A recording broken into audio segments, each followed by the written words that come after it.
Ainda sobre ele, agora a gente tem a Marília Ribeiro certinha. Ô Marília, muito bom dia, nossa repórter, parceira aqui do Acorda Metrópolis, que vai trazer informações sobre esses dois pontos aí da história do Eduardo, mas primeiro sobre essa questão, essa reviravolta ali com o Hugo Motta. A todos que nos acompanham aqui no Acorda, agora eu te ouço. Vamos lá então, Nath. O que acontece?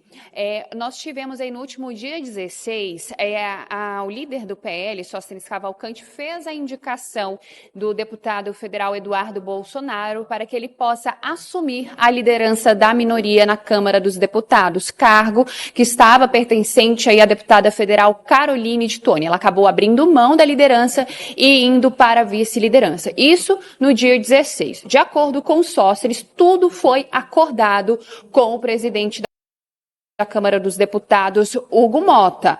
Porém, ontem, como nós pudemos observar aí nessa fala de Hugo Motta, ele acabou voltando atrás, foi publicado no Diário Oficial da Câmara dos Deputados, então ele indeferindo essa indicação feita pelo PL, aí, que foi reconhecida aí por muitos parlamentares como uma manobra para que Eduardo Bolsonaro não venha perder o seu mandato de deputado federal. Isso porque ele está fora do Brasil desde o começo deste ano. E no meio de 2025, ele acabou pegando a licença que durou até o meio de 2025, ele acabou então aí, ele está se ausentando das sessões que acontecem na Câmara dos Deputados. E o que isso pode levar? Pode levar à cassação do seu mandato. Então foi uma manobra que os parlamentares fizeram, outros deputados acabaram também enxergando isso e foram se queixar ao presidente Hugo Motta e também por conta de uma pressão que acabou sendo feita pela imprensa em relação à ausência de Eduardo Bolsonaro, como é que ele iria assumir uma liderança dentro da casa. Então, depois dessa fala de Hugo Motta, nós tivemos uma coletiva da oposição, onde eles explicaram que foi tudo acordado com o Hugo Motta e que eles iriam recorrer à mesa diretora, porque eles se embasaram, né, tiveram como embasamento aí para poder fazer essa indicação um ato de 2015 feito na gestão aí de Eduardo Cunha. Então, eles devem procurar, sim, a mesa diretora para recorrer sobre essa decisão feita por Hugo Motta. De acordo com Sóstenes Cavalcante, caso a mesa diretora cancele esse ato de 2015, vai ficar clara aí uma perseguição feita a Eduardo Bolsonaro, que está afastado dos trabalhos presencialmente aqui da Câmara dos Deputados. Afastado não, né, Nath? Ele não está comparecendo, isso porque ele está nos Estados Unidos, Nath. É isso, e também tem essa questão, né, Marília, do Eduardo Bolsonaro envolvido nesse processo disciplinar do Conselho de Ética da Câmara. O processo foi instaurado nessa terça-feira. O trâmite pode levar à cassação do mandato do filho 03 do ex-presidente Jair Bolsonaro, que se coloca como autoexilado nos Estados Unidos desde março. E você também tem mais informações sobre essas etapas do processo. Isso já aconteceu em outros momentos da história da Câmara dos Deputados. E o Conselho de Ética é uma simbologia importante, ele de repente, né, ter aí essa situação com o Conselho de Ética, mas precisa passar por plenário, enfim, os outros parlamentares precisam referendar também, né? O Conselho de Ética é um ponto muito pequenininho perto da Câmara dos Deputados toda, né?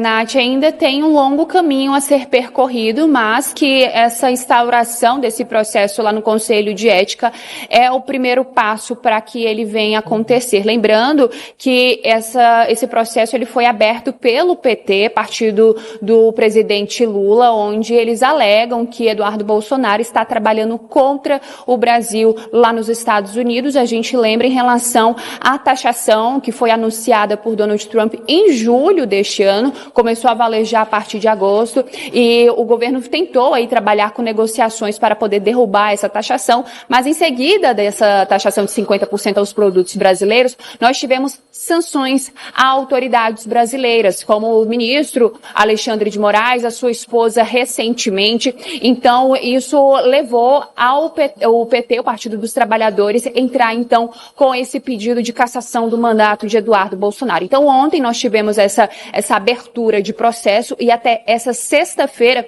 deve ser escolhido o relator dessa ação. Nós temos 3 nomes que acabaram sendo sorteados ontem, da deputada federal Duda Salabert, do PDT de Minas Gerais, Paulo Lemos, do PSOL do Amapá, e o delegado Marcelo Freitas, do União de Minas Gerais. Então, um desses 3 deve ser o relator dessa ação envolvendo o Eduardo Bolsonaro, que está ausente dos trabalhos aqui na Câmara dos Deputados. De acordo com as regras internas aqui da Câmara, Nath, estabelecem que esse procedimento desse tipo ele deve durar aí até 90 dias úteis. Só que membros que fazem parte dessa cúpula, eles afirmam que esse aí deve levar um processo menor, deve ter aí uma duração de menos dias. Nós separamos uma arte, Nath, onde mostra quando um deputado ele pode ser cassado.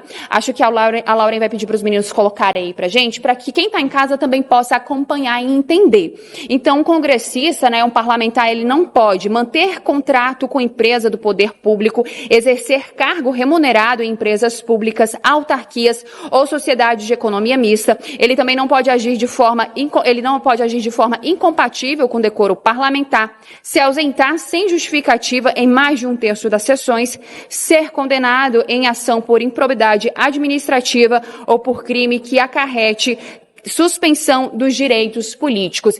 Então, a gente precisa acompanhar, Nath, saber quais serão esses próximos passos dentro do Conselho de Ética, saber quem será o relator de fato desse caso envolvendo Eduardo Bolsonaro, para entender qual vai ser o trâmite desse processo e saber se de fato ele vai perder o seu mandato. Reforçando mais uma vez, Eduardo Bolsonaro está ausente do Brasil desde o começo deste ano, Nath. Exatamente. Tá certo, Marília Ribeiro, que vai voltar para falar sobre outros assuntos importantes, como, por exemplo, a PEC da blindagem, que hoje é um dia definitivo. Hoje ela deve ser derrubada, como a gente já vinha falando, conversou com o Alessandro Vieira, o relator, enfim, mas a Marília daqui a pouquinho volta para trazer mais detalhes. Valeu, viu? Bom trabalho, Marília. Até daqui a pouquinho. Bom, e o grande assunto do dia do mundo todo é a ONU. Não tem jeito. A gente vai falar da Assembleia Geral da ONU, que ontem teve